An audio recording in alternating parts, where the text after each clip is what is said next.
Good day and welcome to yet another episode of The Arena. Now this is our weekly sports show where we bring you sporting highlights that took place at home and abroad.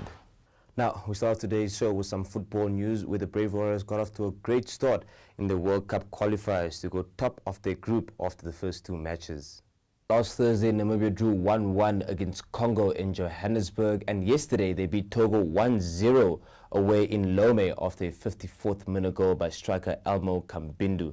Now that of course put them on top of Group H on 4 points from 2 matches, although Senegal and Congo, who play tomorrow in Brazzaville, can both take over the lead with a victory. So let's take a look at some of the match highlights from yesterday's match against Congo. Welcome to Lome in Togo, Qatar World Cup qualifier between Togo and Namibia in Group H. That is led by a former Arsenal star. Oh, here we are, there's a chance on here. Can he? Oh my word, almost an own goal from the Togolese defender. Shot comes in, saved with one hand. What a brilliant stop from Barkala. Big number 19 in the middle. Oh, well stopped.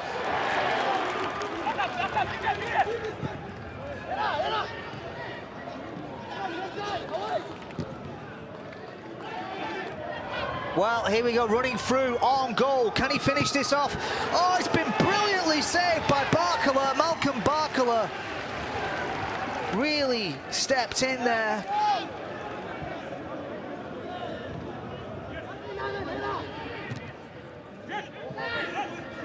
Clipped back, headed down, oh, just wide from the big number 19. As close as you get, Laba's header, just slightly off direction. 10's free kick comes in, Hoto, header in, overhead kick, and it's in the back of the net. What a brilliant strike from Kambindu as he raises his arm aloft. What a spectacular goal, he screams in joy. And well he might, because that was a sensational opener.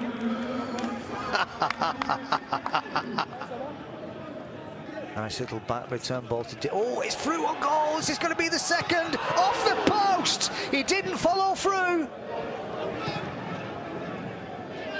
Ladies and gentlemen, Togo 0, Namibia 1. They never stop trying, the hosts in yellow.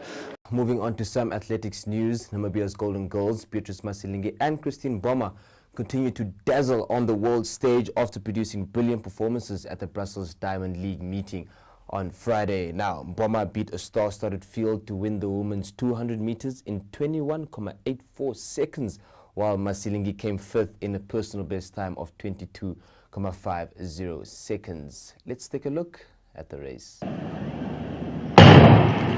Smith has a very good start. Look out for Mboma coming late in the race. All that power coming in the last 50 metres or so. Richardson's had a good start, but Asher Smith has got her in her sights. Richardson on the pressure from Dina Asher Smith. And Mboma coming through the middle with Jackson as well. Now then, Mboma coming late. We know she does. Mboma coming through the middle to take it once again.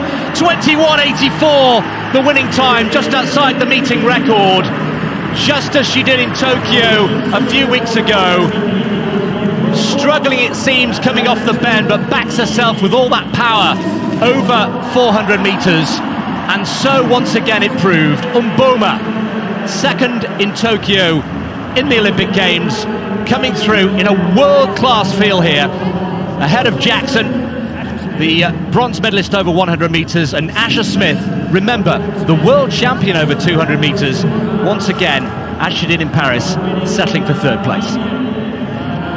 Well, Asher had a brilliant start, certainly led over the first 50 metres or so. But outsider, Sha'Carri Richardson, who didn't run too bad a bend, was to fade to fourth eventually. But Mboma there, what can you say, Chris, about this astonishing ability to maybe just maintain pace over the last 15 metres, but it looks like she's accelerating as others struggle. There she is, fourth from left.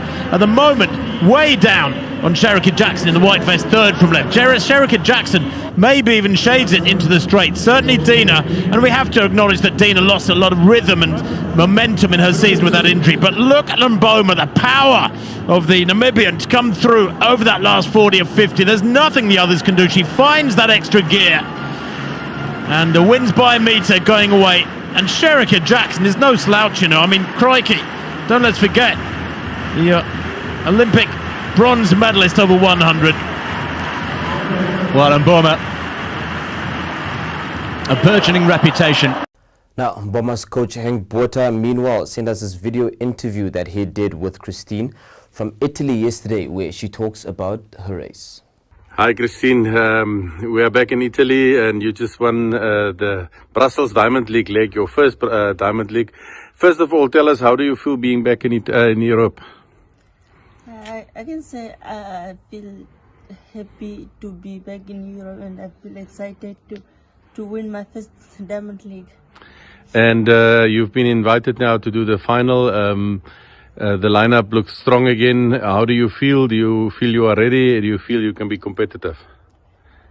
I can say I'm ready to compete there, just to see what and how will I do. And lastly, anything that you want to add for the people back home? I just want to say thank you for your love and support. Thank you very much, Christine, and enjoy your day. Now, still on to some athletics news. The curtains closed on the Tokyo Paralympics yesterday, with Namibia finishing 71st overall and 8th in Africa on the medal table. Now, Namibia managed to scoop 2 medals through Anania Shikongo, who won silver in the men's T11 400 meter, and through Johannes Nambala, who won bronze in the men's T13. Now, Shikongo could have won another bronze medal in the men's T11 100 meter final, but was unfortunately disqualified when the tether between him and his guide slipped out of Shikongo's hand just before the finishing line. Let's take a look at that race. Men's 100 metres T11 final. And they jumped quickly, and quickest of all was the world record holder Gavalas. He got away to an absolute flyer, and he's storming down the straight as Athanasios Gavalas is going to take it, a new world record. Well, Gavalas has raced away for everyone. 10.82 is the time which has come up. He's taken 6th, 100th of a second off the time he broke in the heat. Timothy Adolphe has picked up the silver medal in a lifetime best for him of 10.90. And Shikongo of Namibia with a new African record, 10.98. Adolphe gets the hugs from his guide, Bruno Noprix. He takes the silver. Namibia with the bronze. Di Dong Dong with a new Asian record back in 4th place. So every runner has broken their lifetime best in that race.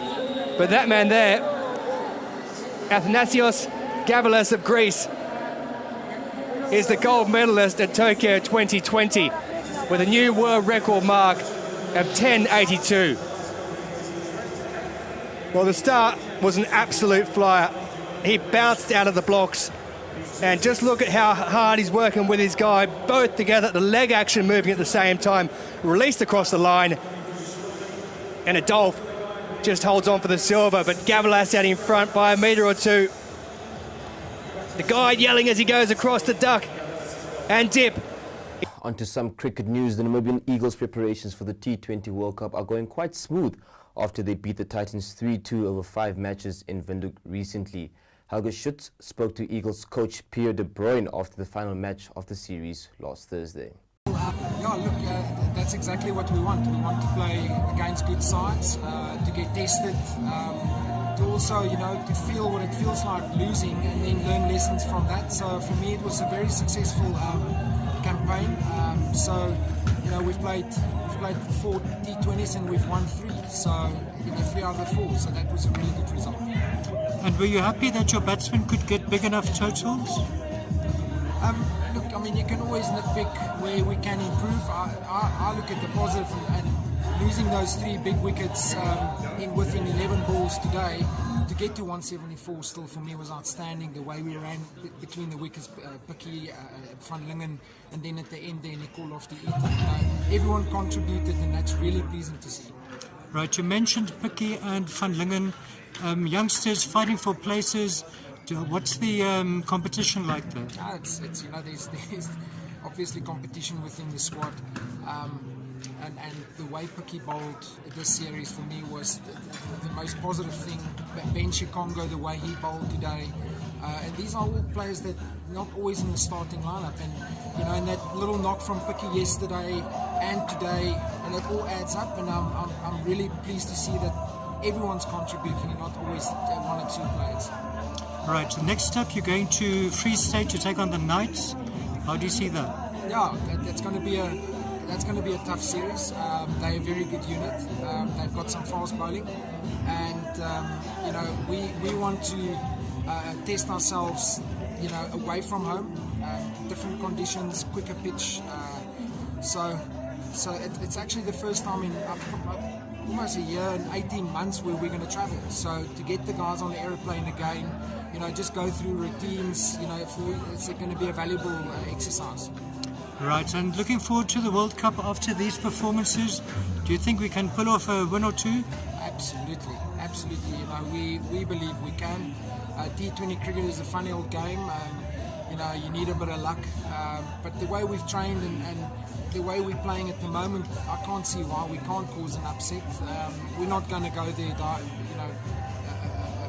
leaving any stones unturned. We're gonna go big. The Titans captain, Dean Elgar, who is also the South African Test captain, gave his thoughts on the tour. Let's take a look at that. We had a good week, I think. A lot of tough cricket.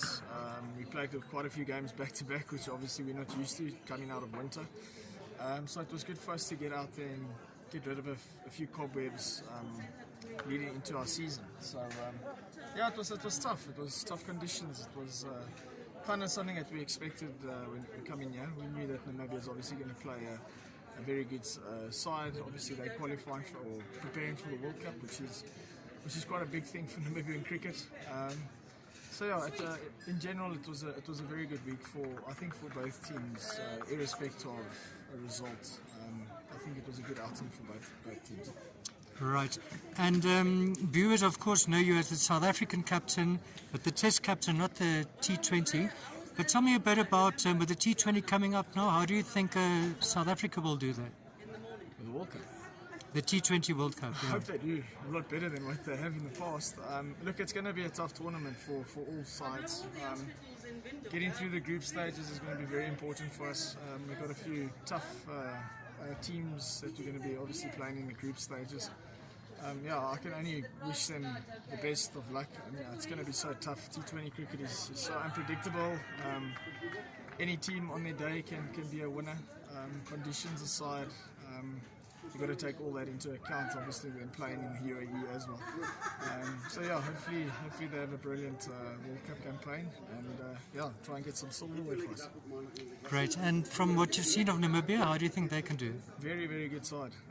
Really tough opposition. You can see they've got a lot to play for. They're a very proud nation, which is awesome to see. Having a coach in Pierre de Bruin, I know what he's like. Playing cricket against him back home many years ago, and obviously knowing him personally. Really tough guy. Having a guy like Alban Morkel as well, they're gonna install a very good culture within their setup. So I think conditions aside as well, I think the way they've performed in these conditions have been brilliant. Really strong squad, I think. Very unpredictable, and it wouldn't surprise me if they cause an upset in the World Cup campaign. Moving on to some netball news, the MTC Premier League resumed over the weekend with several matches taking place at the United Courts. Tigers suffered their first defeat of the season after losing 37-28 to mighty Gunners yesterday, while Namibia Correctional Services also dropped points after being held to a thrilling 53-all draw by the Namibian Navy. Now, Tigers still lead the log on 14 points, but they're closely followed by Correctional Services on 13 points and by Gunners on 12. Helge Schütz spoke to Gunners captain Tutsi Kambatuku after their victory against Tigers. It was a tough game, so we came out winners and we are very happy about that. Now, before the game, Tigers were leading the log, unbeaten after 7 games, but you were also unbeaten, but only after 5 games. So how important was this win for you? It was very important for us to get this win. We came out knowing that they have more confidence, but then we were very really ready for them. So we trained hard the past week. We actually strategized their gameplay from the previous games and stuff. So we came out ready and we took the win. But then playing, it was not as hard as we thought it would be. So I think we can throw ourselves on the road. Right. And to see the lob very close now at the top. Tigers on 14. Correctional Services on 13 and you are on 12. You've got a game in hand. Yeah. So how do you see the rest of the league going? I think it might be anyone's game. Correctional is also not an easy game. Navy is also not an easy game. Those are games that we're still going to face. So we just need to train hard, and then I think we might win this league if we really do train hard. Fantastic. And tell me a bit about your team. Are they good young players coming through? We have a lot of experienced players, so we have more older players than the young ones. But then we have a really young squad as well that is coming through. So we hope for them to just train hard and take the experience from us, and then we just work the combination of the old ones and the new ones. I think we make a good team. Now, in some boxing news, Namibia's former unified light welterweight world champion Julius Indongo suffered a fourth-round technical knockout defeat against Hassan Mwakinyo of Tanzania in Dar es Salaam on Friday. Let's take a look at some of the highlights of that fight. Yeye weapon yake au anasema silaha yake huwa ni upande wa kushoto. Piga ngumi nzuri Hassan. Anapiga nyingine, Indongo anainuka. Indongo anasema mimi ni mzoefu. Hassan anasukuma, Hassan anapeleka nyingine, anarudisha Indongo. Anapeleka ngumi na yeye mfululizo. Anapiga ngumi. Inabidi Mwakinyo awe makini kidogo. Anapiga ngumi pale, lakini tumbo Mwakinyo siku zote anatengeneza vizuri sana tumbo lake. Mwakinyo anaona anaweka guard nzuri. Indongo anatafuta pa kupita aoni. Tafuta Hassan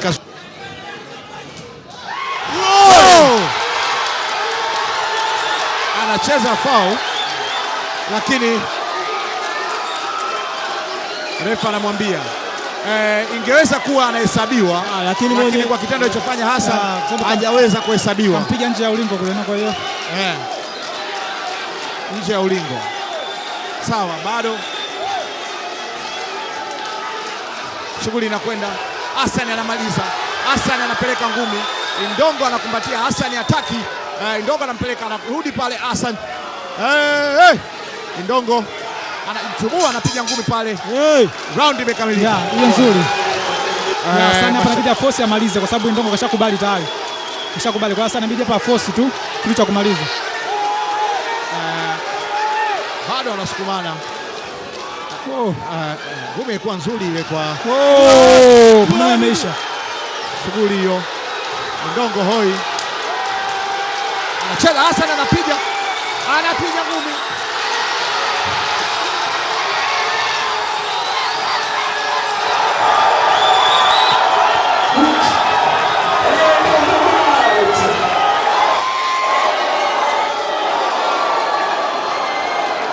And finally, it's time to honor this week's birthday boy, one of Namibia's greatest footballers, Sylvester Lolo Goraseb, who turns 47 tomorrow. Now, here is a birthday tribute compiled by my colleague, Helge Schütz. One of Namibia's greatest soccer players, Sylvester Lolo Goraseb, was born in Windhoek on 7 September 1974. Goraseb came from a highly talented footballing family, being the son of former Orlando Pirates defensive stalwart Steve Stefanus and also the older brother of Brave Warriors midfielder Willie Stefanus. He grew up in southern Namibia, where he played for Keetmanshoop-based Try Again and caught the attention of Namibian soccer giants Black Africa. He joined BAA in 1992 and soon made his mark in the Premier League, while also becoming a firm fan favourite with his flamboyant dribbling skills.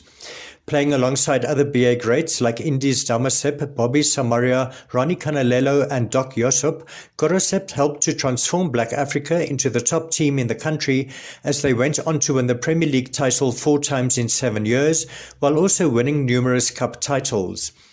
Goraseb made his debut for the Brave Warriors at the age of 19 in a 1-0 win against Botswana in 1994 and soon became a regular feature in the side. In 1997, he helped Namibia qualify for the AFCON finals in Burkina Faso for the first time, while he also was a part of the team that beat South Africa for the first time in the COSAFA Cup in 1998. Gorasep went on to represent the Brave Warriors for close to a decade, becoming one of their most capped players in the process with 65 caps, which puts him 6th on the all-time list. He also became a regular goal scorer for the Warriors, scoring 9 goals in total, which puts him joint 6th on the all-time list. Well, that's all we have for you on today's show. I really hope you enjoyed it. Join us again next week, same time, same place. From me, John Colin Amene, and everyone else in studio, it's cheers.